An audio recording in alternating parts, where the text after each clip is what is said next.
Selamat pagi pemirsa, 2 hari lalu Mahkamah Konstitusi membuat putusan pencalonan kepala daerah dari partai politik atau gabungan partai politik tidak lagi sebesar 25% perolehan suara hasil pileg DPRD sebelumnya atau 20% kursi DPRD. Ketentuannya disamakan dengan ambang batas calon perseorangan. Nah, MK juga menolak mengubah syarat umur calon kepala daerah dari dihitung pada saat penetapan menjadi ketika pelantikan. Langkah Mahkamah Konstitusi dinilai dapat menyehatkan kembali demokrasi. Namun tidak bagi DPR yang punya tafsir sendiri dan memilih berseberangan. Padahal konstitusi menggariskan bahwa putusan MK wajib dihormati, dipatuhi dan dilaksanakan oleh siapapun tanpa terkecuali. Inilah editorial Media Indonesia edisi Kamis 22 Agustus 2024 dengan tema Mencegah Anarki Konstitusi. Bersama saya Iqbal Himawan. Anda juga bisa berpartisipasi dan berinteraksi melalui telepon interaktif di nomor 0215839900. Dan pagi ini telah hadir bersama saya anggota Dewan Redaksi Media Group Jaka Budi Santosa. Mas Jaka, selamat pagi. Selamat pagi, Iqbal. Banyak kejutan, banyak tidak berhenti-berhenti begitu ya, Mas Jaka. Namun yang terkini adalah kemarin dilakukan langkah oleh DPR yang mencoba untuk menganulir putusan ambang batas pencalonan kepala daerah dan usia minimum calon kepala daerah yang telah diputuskan oleh MK. Namun sebelum kita membahas lebih lanjut topik utama tersebut, kita akan membahas topik yang menjadi headline dalam Harian Media Indonesia kali ini. Pemirsa, yang pertama adalah KPU menjadi harapan penegakan putusan MK. Nah, di sini dituliskan akan terlihat, Mas Jaka, siapa yang mau memperbaiki demokrasi dan siapa yang mau merusak, dan tugas KPU nanti menunjukkan apakah jadi penjaga atau pembangkang konstitusi. Maksudnya apa? Iya, kalau banyak pihak yang mengatakan bahwa DPR dengan kemarin kesepakatan balik untuk menganulir putusan MK itu kan dianggap sebagai merusak demokrasi. Dan kita berharap KPU tidak melakukan hal yang sama, tidak ikut-ikutan merusak demokrasi, tetapi harus menjaga dan menyehatkan demokrasi. Salah satu yang harus dia ambil oleh KPU adalah dia mematuhi putusan MK soal ambang batas pencalonan kepala daerah maupun ambang batas usia calon kepala daerah. Dengan begitu KPU akan betul-betul bisa kita harapkan sebagai penyelamat demokrasi yang sekarang terancam nggak karu-karuan. Ya, jadi KPU mudah-mudahan tegak lurus pada tugas utamanya sebagai penyelenggara pesta demokrasi, penyelenggara yang betul-betul independen, profesional, tidak tunduk pada kekuasaan, dan itulah saatnya bagi KPU untuk memperbaiki citranya setelah sebelum-sebelumnya ya citranya juga tidak bagus-bagus amat. Jadi situasi sudah sangat darurat. Banyak yang mengatakan negara ini semakin tidak karu-karuan demokrasinya, dan KPU harusnya punya ketegasan, punya sikap yang jelas untuk menyelamatkan demokrasi. Jangan sampai menjadi pembangkang konstitusi, pembangkang demokrasi. Meskipun kemarin tunjangannya sudah dinaikkan. Ya, itu pertanyaan tersendiri. Itu tantangan itu. Momentumnya kenapa sekarang begitu, Mas Jaka, sebenarnya. Tapi itu topik lain. Saya ingin mengutip pakar kebinekaan Sukidi ya. Menurutnya Indonesia sedang menuju lawless nation alias negara niru hukum. Di mana nanti dikhawatirkan suara moral perlawanan ini akan semakin menyala terang dari mahasiswa, intelektual, buruh dan masyarakat. Tentunya kita kalau mereka tidak ada apa-apa itu tidak akan terjadi begitu. Tapi ini kenyataannya selalu terjadi setiap kali. Nah, kemudian ini juga yang perlu dikhawatirkan. APBN sembunyikan beban fiskal. Yang disembunyikan apa, Mas Jaka? Iya, ini yang disoroti adalah besaran yang meningkat sangat signifikan terhadap alokasi belanja lain-lain dalam RAPBN 2025. Ini menurut ekonom senior Pak Faisal Basri, dia misalnya mengutip bahwa untuk 2025 itu ada sekitar 23,5% dari total belanja pemerintah pusat itu termasuk belanja lain-lain. Jadi lain-lain. Jadi kata itu ya. Jadi ini menunjukkan bahwa ada sesuatu yang disembunyikan, ada sesuatu yang katanya kelihatannya subsidi makin kecil, tapi justru ada alokasi yang bisa digunakan. Ya bisa kita pertanyakan kenapa begitu besar alokasinya. Betul, bayangkan 23,5% dari total belanja pemerintah pusat. Hampir itu kan tidak sedikit.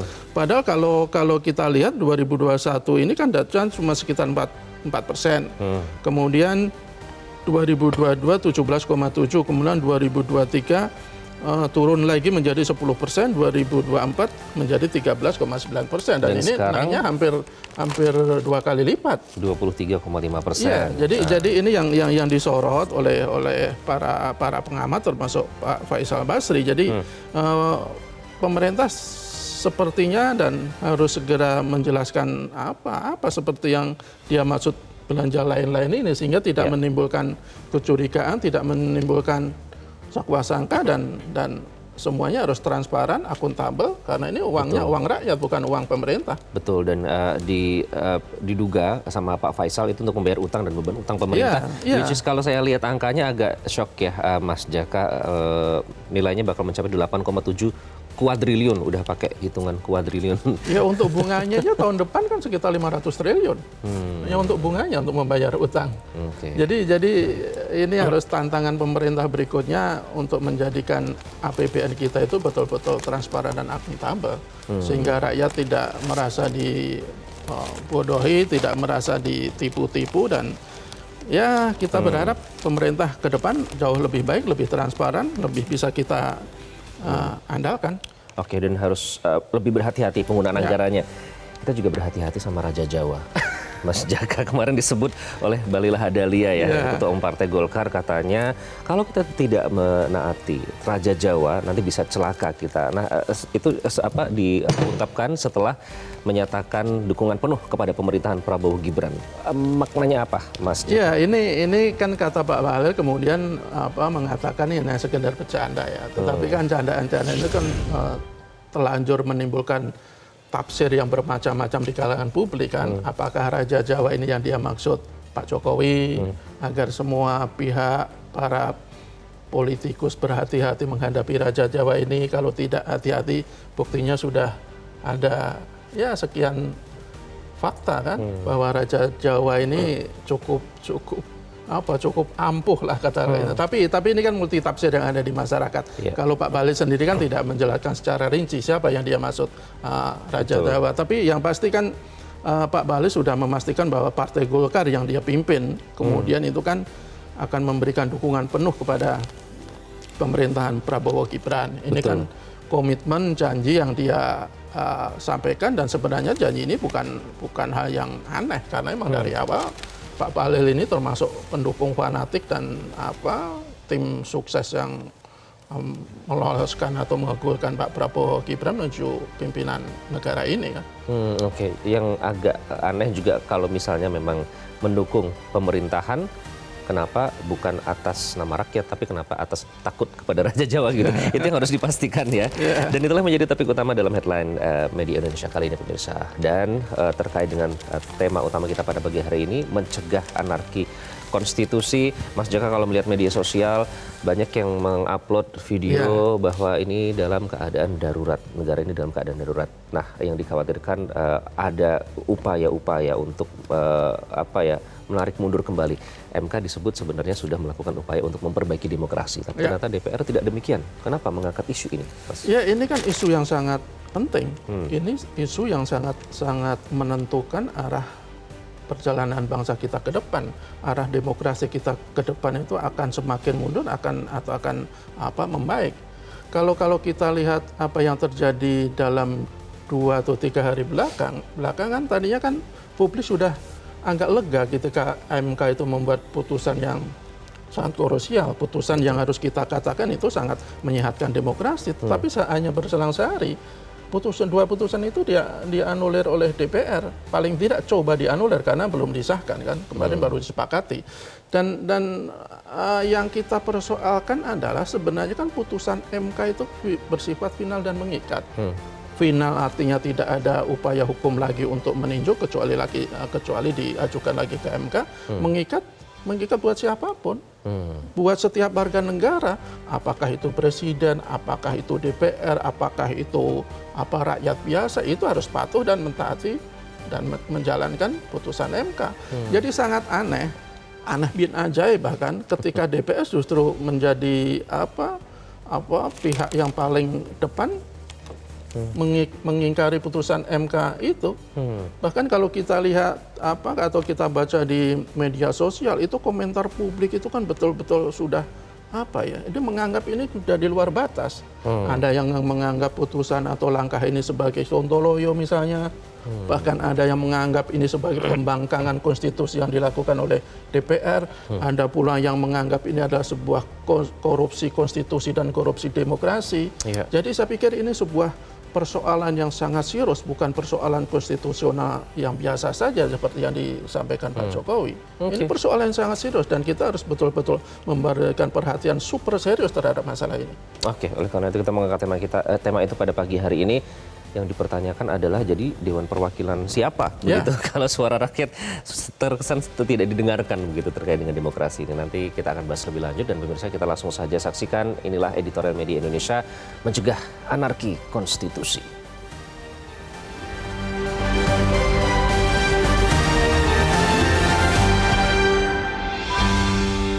Mencegah anarki konstitusi.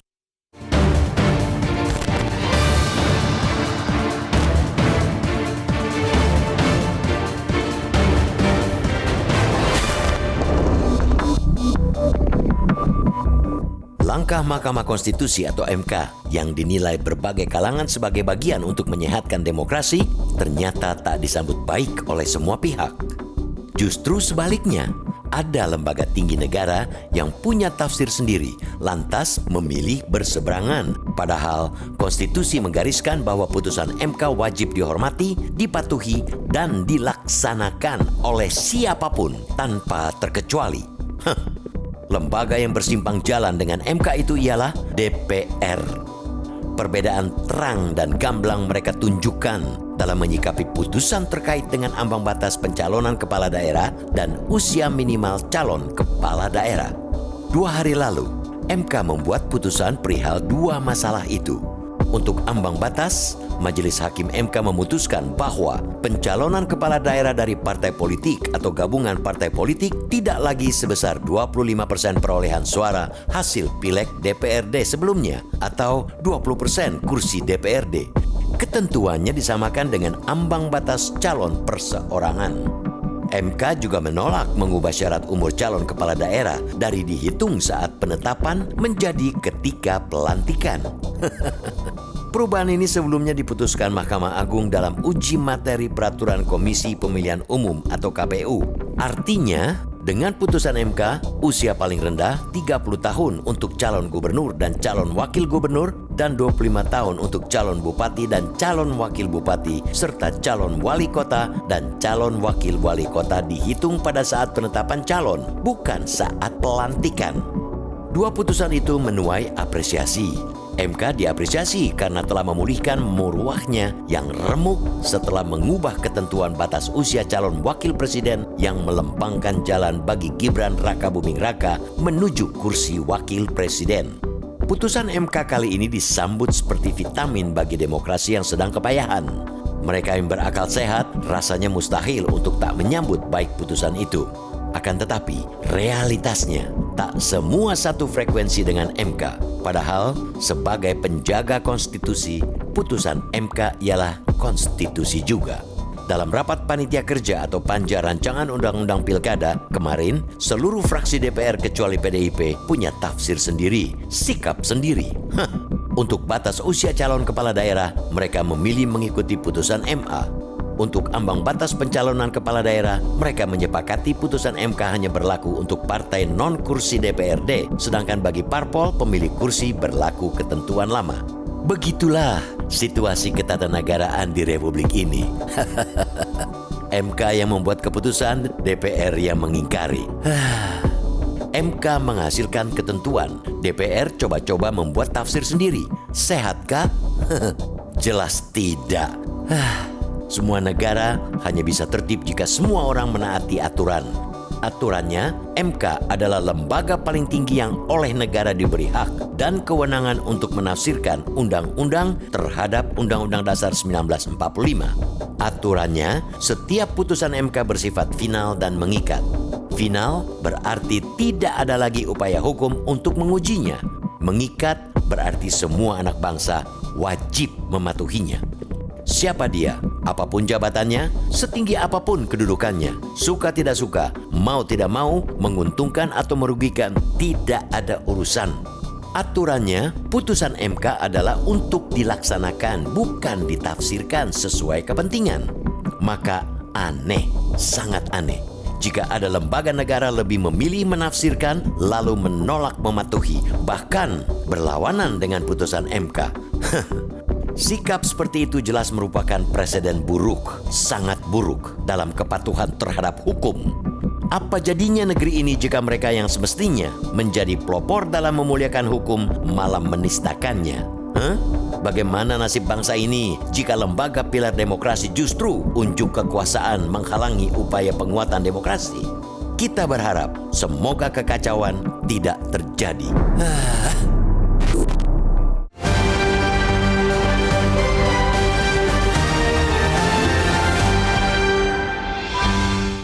Mencegah anarki konstitusi itu menjadi topik dalam editorial media Indonesia kali ini. Kami akan kembali dengan pembahasannya. Tetaplah bersama kami di Metro TV.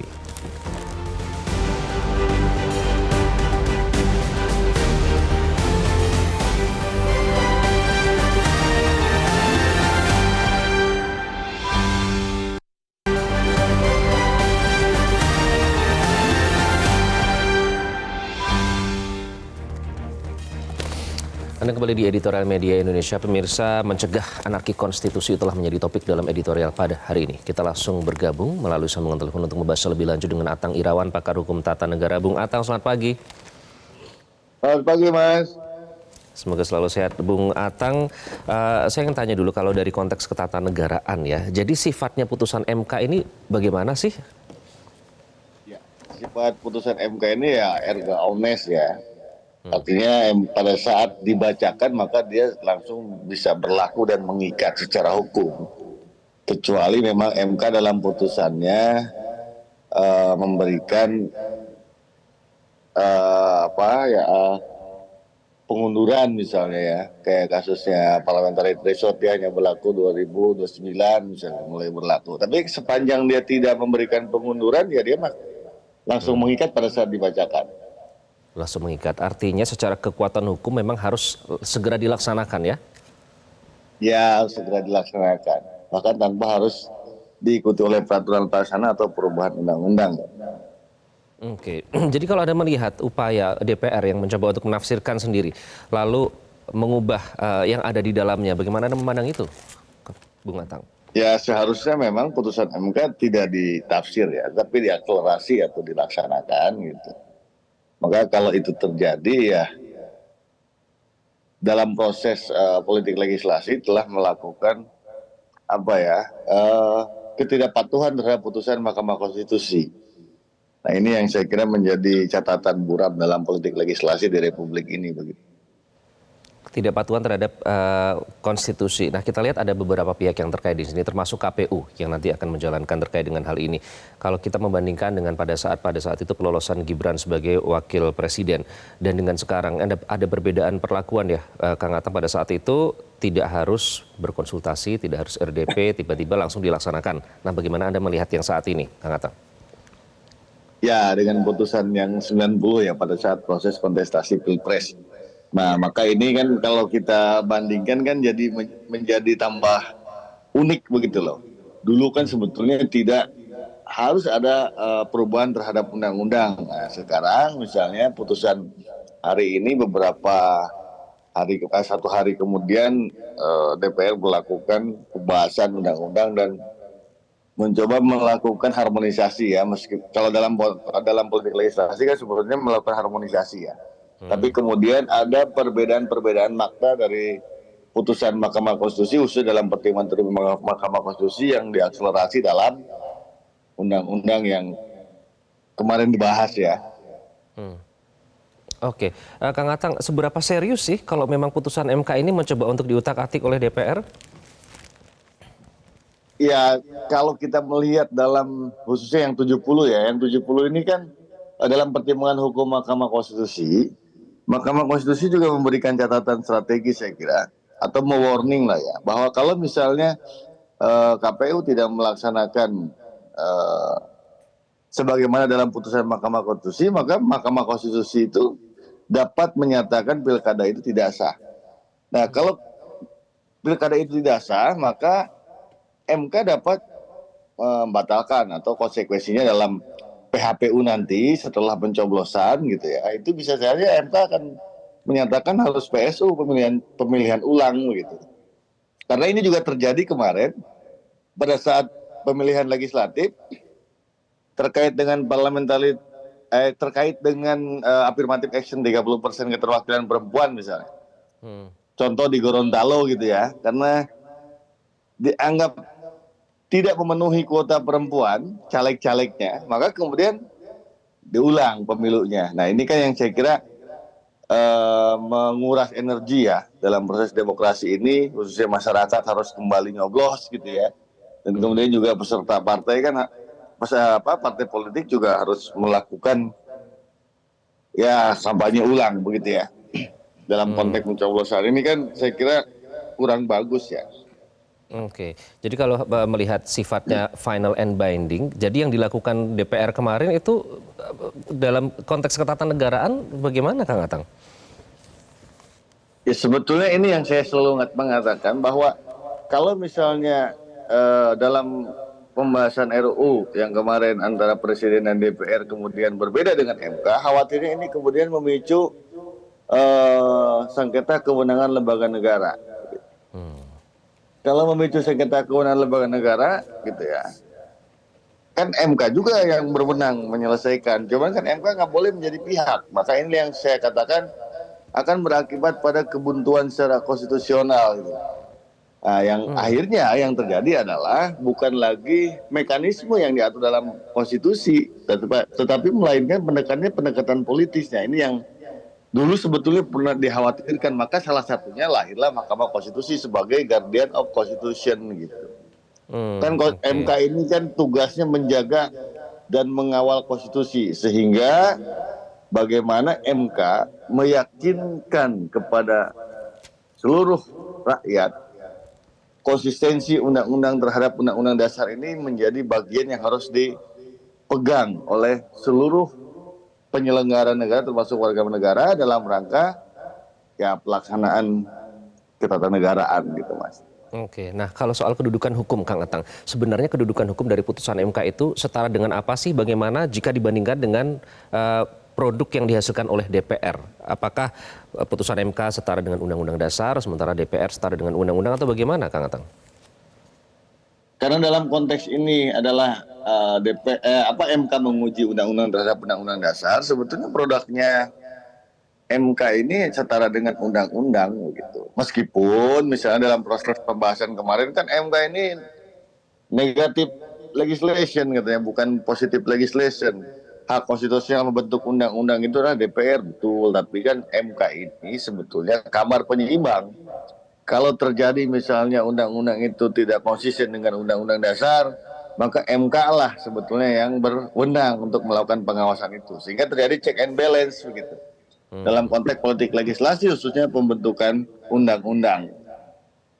Oke, ada pernyataan dari Presiden katanya menghormati masing-masing keputusan baik dari lembaga MK maupun DPR. Nah, tapi pertanyaannya kalau tadi menggunakan aspek checks and balance, ini artinya kalau DPR melaksanakan sidang kemarin mencoba untuk menganulir dan menafsirkan, kemudian mengubah pasal-pasal di situ, ini artinya lembaga DPR bisa dibilang secara psikologis merasa di atas Mahkamah Konstitusi, begitu, Kang Atang? Ya, itu yang tadi saya katakan. Ketika DPR kemarin menafsir bahwa kita ini kan perumus undang-undang berdasarkan konstitusi gitu ya, berdasarkan pasal, kalau DPR ya pasal 19, pasal 20. Nah, sementara MK kan bukan perumus undang-undang kan begitu. Nah, ini sebetulnya tidak bisa apple to apple karena dua-duanya punya kewenangan yang berbeda begitu. DPR memang dia sebagai lembaga dalam rangka membentuk undang-undang atau positive legislation. MK ini sebetulnya kamar penyeimbang dalam rangka pengawasan agar terjadi konsistensi dalam politik legislasi pembentukan undang-undang. Konsistensi terhadap undang-undang dasar. Dan juga terkait dengan konsistensi terhadap kepentingan masyarakat sebagaimana kepentingan dan tujuan dari marwah bernegara yang secara jelas dan tegas misalkan diamatkan dalam konstitusi begitu. Jadi ini sebetulnya pengawas lah, mengawasi ya dalam rangka check and balance gitu. Nah kalau misalnya ini disimpangi, maka ini akan menjadi problem dalam politik legislasi. Artinya ya ini kita sudah meletakkan konstitusi bukan sebagai bagian utama dalam rangka penyelenggaraan negara. Oke. Terakhir Kang Atang, ada yang menyebut ini upaya untuk pembegalan konstitusi. Nah, apa bahayanya pembegalan konstitusi ini bagi demokrasi dan juga kehidupan masyarakat di negeri ini? Ya, kalau misalnya kita tidak lagi menggunakan konstitusi dalam rangka melaksanakan kehidupan bernegara, maka sesungguhnya inilah salah satu kekhawatiran semua bangsa, saya kira nggak hanya Indonesia ya. Artinya bahwa tanpa meletakkan konstitusi sebagai dasar penyelenggaraan negara, maka yang terjadi adalah ya suka-suka, Mas. Itu atau dengan bahasa pembegalan atau apa, tapi ini kan mengerikan dalam konteks misalnya penyelenggaraan negara ke depan gitu ya, dan juga terkait dengan ya demokrasi kemudian semakin tergerus dan potret buram saya kira bagi kehidupan kebangsaan ini, khususnya dalam konteks ketatanegaraan. Ini sebuah turbulensi yang saya kira pengaruhnya sangat besar. Meskipun kita kalau kita melihat di TV kan sebenarnya sederhananya hanya proses pembentukan undang-undang, tapi ini sesungguhnya sebuah turbulensi yang cukup besar dalam kehidupan ketatanegaraan dan menggerus keyakinan semua anak bangsa, semua kaum republikan gitu ya, yang telah meyakini bahwa negara ini adalah negara hukum yang tentunya kalau negara hukum itu ya tidak bisa terpisahkan dengan demokrasi. Ini sudah tergerus begitu. Baik, itu jika hukum masih menjadi panglima ya. Terima kasih Kang Atang Irawan sudah bergabung dengan Editorial Media Indonesia. Terima kasih Kang Atang. Mas Jaka, mengerikan itu kata yang digunakan. Nah ini apa bahayanya? Karena tadi ada pendapat juga ini yang dikhawatirkan juga terjadi sengketa kewenangan lembaga negara bahkan antar DPR dan MK itu sendiri, Mas Jaka. Ya sebenarnya kalau setiap lembaga negara itu menyadari kewenangan dan haknya, sebenarnya tidak perlu terjadi seperti ini. Kan sudah jelas bahwa putusan MK itu adalah final dan mengikat. Kita berkali-kali perlu menegaskan seperti, meskipun kami juga tahu bahwa DPR pasti sangat paham dengan tugas dan kewenangan MK. Kalau mereka menyadari hal itu secara jernih dengan pikiran yang betul-betul mengedepankan kepentingan bangsa, saya yakin tidak akan terjadi hal seperti ini kok. Sebenarnya kan ada dua pertanyaan pokok kenapa DPR bisa melakukan hal seperti ini. Pertama adalah apa yang mereka lakukan itu untuk apa? Yang kedua adalah apa yang mereka lakukan ini buat siapa? Boleh mereka mengatakan bahwa ini untuk demi kepentingan demokrasi, tetapi saya pikir rakyat tidak bodoh-bodoh amat kok. Bahwa kemarin MK sudah membuat putusan untuk mempermudah atau melonggarkan batas ambang batas pencalonan, itu kan semestinya secara logika itu harus disambut dengan sukacita oleh partai-partai politik. Karena mereka bisa dengan mudah atau paling tidak bisa tidak perlu banting tulang atau begitu ini melakukan koalisi dengan partai-partai lain. Kan kalau untuk di DKI Jakarta misalnya, kalau sebelumnya 20% kursi dan 25 atau 25% suara yang sah, kan cukup 7,5%. Jadi seharusnya disambut dengan gembira. Seharusnya disambut dengan gembira. Ini malah seperti panik ya. Tapi kok malah justru menghalangi aturan yang sebenarnya menguntungkan mereka, kan jadi pertanyaan besar di publik. Apakah ini untuk menjegal calon-calon tertentu, apakah ini untuk demi ambisi menguasai semua daerah dengan calon-calon tunggal, apakah ini untuk meninggalkan yang lain? Itu kan pertanyaan-pertanyaan yang ada di publik. Dan saya pikir pertanyaan ini lebih masuk akal ya, wajar-wajar saja karena memang alasan yang disampaikan oleh DPR ya sulit untuk kita terima. Ada yang bilang misalnya ada ini untuk mengatasi kebimbangan hukum. Loh, putusan MK itu kan sudah jelas tidak perlu ditafsirkan lagi. Dan itu juga tidak akan ada kebimbangan kalau kita murni menjalankan putusan MK. Kemudian ini buat siapa? Itu kan pertanyaan yang juga sangat mengemuka di publik, khususnya terkait dengan batas minimal usia. Kan sudah jelas, meskipun dalam putusan tidak dimat karena menolak permohonan, tetapi dalam pertimbangan MK itu jelas bahwa batas usia minimal calon kepala daerah ditetapkan saat penetapan calon, bukan pelantikan. Karena prosesnya proses pencalonan kepala daerah, baik gubernur, wakil gubernur, bupati, wakil bupati, wali kota, bukan batas usia mereka yang terpilih. Jadi sangat aneh kalau kemudian batas usia minimal itu dihitung saat pelantikan. Dan ini dan sangat aneh juga ketika DPR lebih memilih putusan MA yang menyebutkan bahwa batas minimal usia kepala daerah itu dihitung saat pelantikan. Jadi dua pertanyaan itu yang saya pikir harus dijawab dengan hati yang jernih oleh DPR.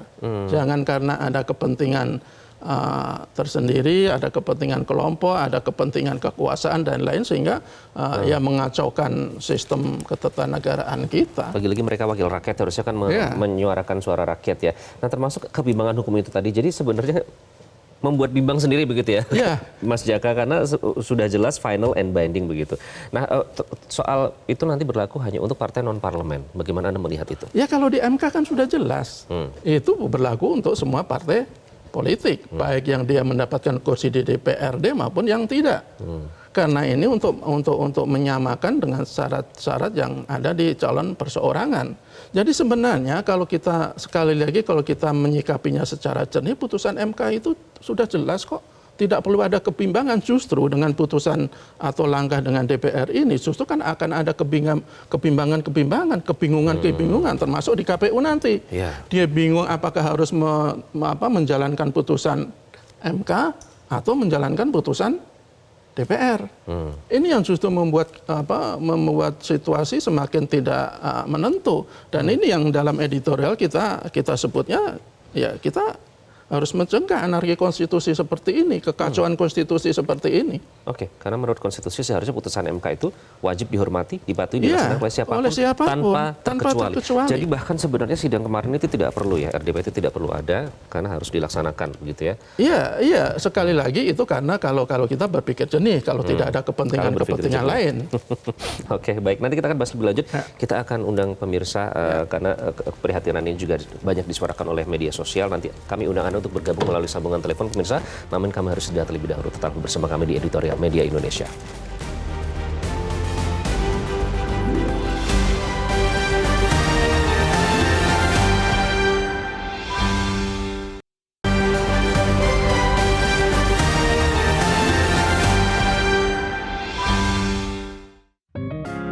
Media Indonesia mengajak Anda untuk mengakses fitur premium e-paper. Dengan sajian konten berbasis intelektual dan meneguhkan kebangsaan, Media Indonesia tampil dengan lebih dinamis melalui e-paper Media Indonesia yang dapat Anda akses kapan saja, di mana saja. Caranya mudah, download aplikasi Media Indonesia di Android atau ketik link e-paper.mediaindonesia.com atau bisa scan QR Code pada layar kaca Anda. Klik tab e-paper di bagian samping layar tablet Anda, daftarkan data diri, serta pilih paket berlangganan e-paper Media Indonesia sesuai dengan kebutuhan Anda. Nikmati juga bonus spesial tambahan 4 halaman rubrik fokus setiap hari. Semua bisa Anda dapatkan hanya di e-paper Media Indonesia. Untuk informasi lebih lanjut, hubungi customer service di nomor 0811 1201 2018 atau kunjungi media sosial @Media Indonesia. Media Indonesia, referensi bangsa. Anda kembali di Editorial Media Indonesia. Pemirsa, saatnya kami undang Anda untuk berpartisipasi dalam editorial kali ini untuk merespon topik kita pada pagi hari ini, mencegah anarki konstitusi. Yang pertama kita akan sapa Pak Ondo Silitonga di Bekasi, Jawa Barat. Pak Ondo, selamat pagi Pak Ondo. Selamat pagi Bung Iqbal, selamat pagi Bung Jaka. Silakan Pak Ondo, bagaimana Anda memandang upaya DPR terkait dengan putusan MK yang bersifat final and binding ini? Ya, saya terutama mengomentari, melihat judulnya mencegah anarki konstitusi. Kita tinggal berharap kepada KPU. KPU harus tegak, ya, meski sudah naik tunjangan 50%, jangan jadi melemah. Tegak untuk menjaga konstitusi.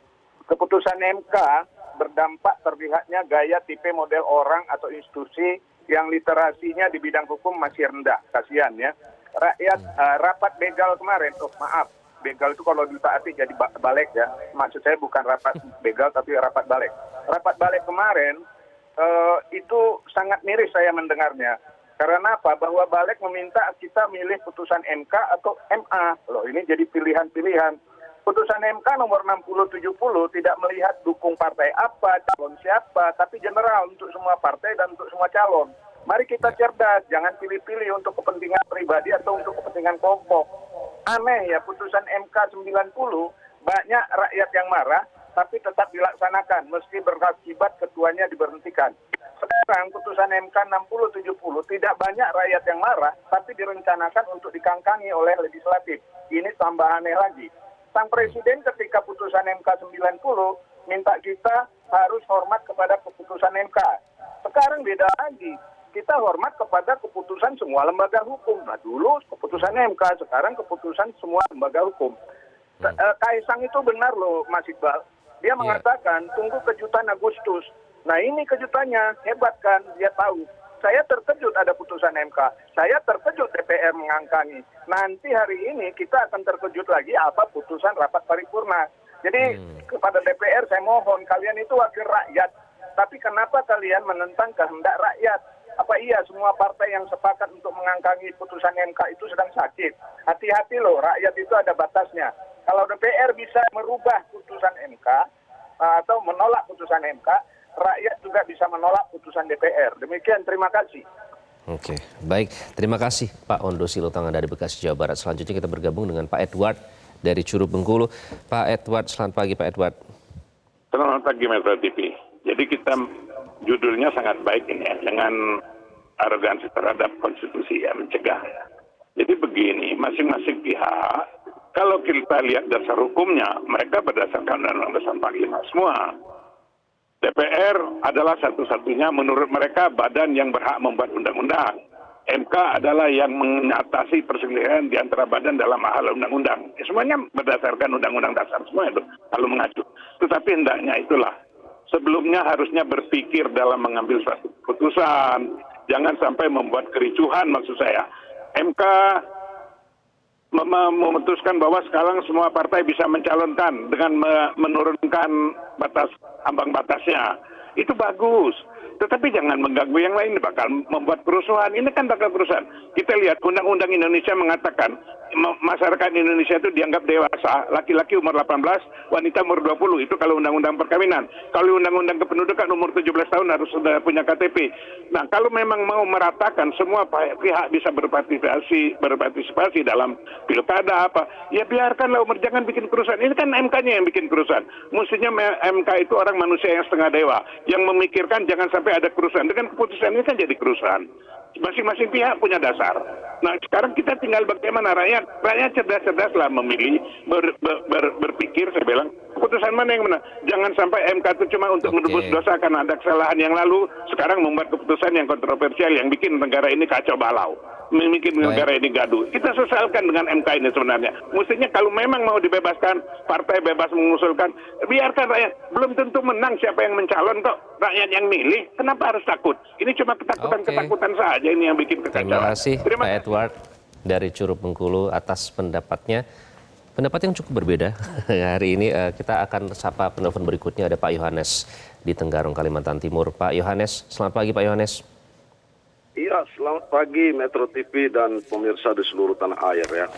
Baik, silakan Pak Yohanes. Yang perlu kita pahami bahwa putusan pengujian undang-undang terhadap undang-undang dasar itu merupakan mahkota yang dimiliki oleh Mahkamah Konstitusi. Di situ kan rohnya sebenarnya Mahkamah Konstitusi itu gitu.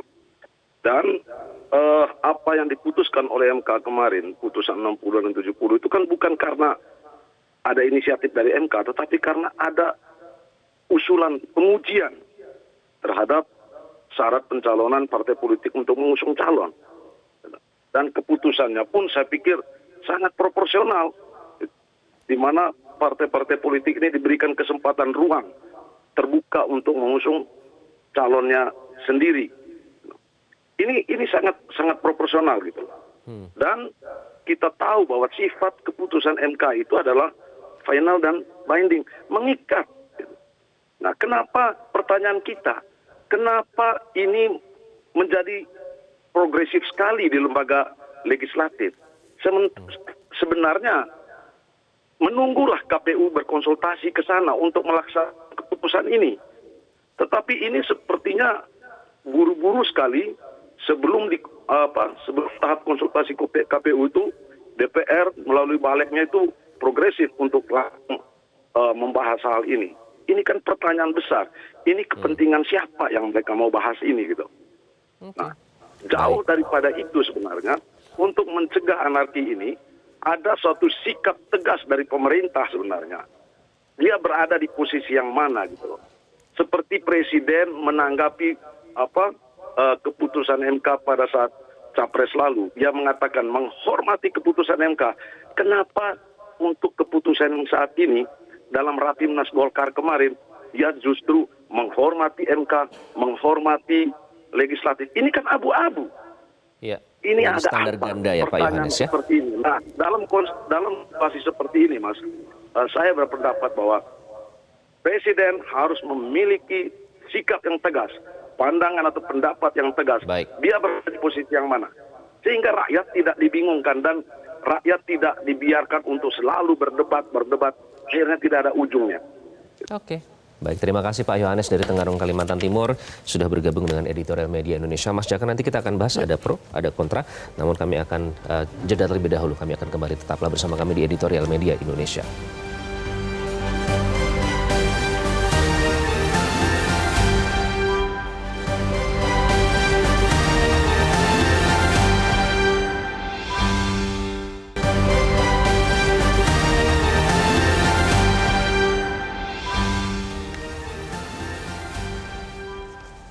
Anda kembali di Editorial Media Indonesia. Mas Jaka, dengan segala upaya yang terjadi, MK sebenarnya mencoba untuk mengembalikan marwah. Ya.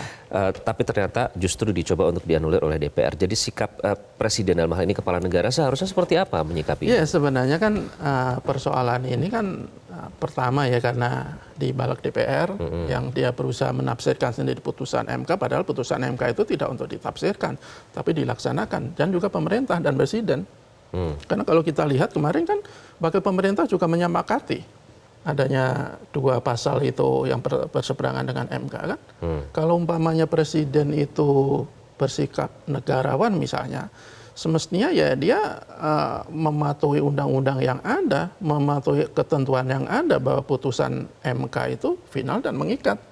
Seperti yang dia tegaskan kepada rakyat ketika MK memutus hasil sengketa Pilpres beberapa bulan lalu, ya, kan waktu dia dengan tegas bahwa putusan MK itu final dan mengikat, harus dihormati, harus dipatuhi dan harus dilaksanakan. Itu pertanyaannya karena ada perbedaan sikap ya. Ya, ini yang jadi begitu, pertanyaan publik juga kan, apakah perbedaan sikap itu karena ada kepentingan di belakangnya atau bagaimana? Semestinya kalau sebagai seorang kepala negara, sebagai negarawan ya harus betul-betul menjunjung tinggi hukum, bukan malah kalau kita lihat komentar Pak Joko kemarin kan agak aneh juga, dia menganggap ini adalah hal biasa dalam proses konstitusi. Padahal ini menurut kita, ini bukan sesuatu yang biasa, ini sesuatu yang luar biasa, luar biasa seriusnya, luar biasa gawatnya, luar biasa daruratnya. Makanya kalau kita lihat di kalangan publik itu kan semakin banyak orang-orang yang menyuarakan keprihatinan, bahkan sampai trending yang peringatan darurat Garuda Biru darurat, itu. Betul. Itu kan menunjukkan bahwa publik ya tidak bisa diberlakukan seperti ini terus. Publik tidak mau selamanya dianggap dalam tanda kutip bodoh. Itu kan yang mungkin selama ini dianggap oleh para elit, makanya kenapa mereka selalu atau sering melakukan tindakan-tindakan yang justru mencederai rasa keadilan di publik. Karena suara mereka tidak terwakili itu semakin jelas ya, indikatornya semakin lama. Iya, itu karena ya publik kan selama ini kan bahkan sudah dalam taraf sebagian publik ya, sudah dalam taraf apatis kan, karena begitu sering kejadian-kejadian yang mencederai demokrasi, tetapi tetap saja bisa dilakukan oleh para elit. Jadi menurut saya ini persoalan yang tidak bisa kita biarkan begitu saja, ini karena mempertaruhkan masa depan demokrasi kita. Kita tidak bisa berharap dengan KPU, Mas Jaka? Ya kalau KPU kita masih bisa berharap lah ya, tetapi kok ya banyak kalangan ya menganggap agak meragukan komitmen mereka. Karena kalau kita lihat dari penyikapan kasus sebelumnya dan kasus yang sekarang kan sudah sangat berbeda. Dulu dia bergerak cepat, dia langsung membuat perubahan PKPU tentang batas usia atau persyaratan usia calon wakil presiden, tapi sekarang kan masih mau menunggu konsultasi dan sampai sekarang kan belum jelas juga. Jadi publik harus terus bersuara ya Mas Jaka ya? Terus bersuara dan yang tidak kalah penting adalah mendudukkan posisi lembaga-lembaga negara itu pada posisi dan kewenangan masing-masing. Betul tugas kewenangan DPR itu membuat undang-undang, tetapi membuat undang-undang yang tidak boleh bertentangan dengan putusan MK, itu aturannya. Tidak boleh membuat undang-undang yang sembarangan yang bertentangan dengan putusan MK. Kita terus bersuara karena ini presiden buruk, jika diteruskan dikhawatirkan akan terus dilakukan pengangkat terhadap konstitusi ini. Terima kasih Mas Jaka. Sama-sama, Iqbal. Kita nantikan apa nanti hasil rapat paripurna. Dan pemirsa, putusan MK seharusnya dilaksanakan, bukan ditafsirkan sesuai kepentingan. Karena aneh jika DPR lebih memilih menafsirkan, menolak mematuhi, bahkan berlawanan dengan putusan MK. Ini merupakan presiden buruk dalam kepatuhan terhadap hukum. Bagaimana nasib bangsa ini jika lembaga pilar demokrasi justru unjuk kekuasaan menghalangi upaya penguatan demokrasi? Semoga kekacauan tidak terjadi. Terima kasih Anda sudah menyaksikan Editorial Media Indonesia. Saya Iqbal Imawan. Sampai jumpa.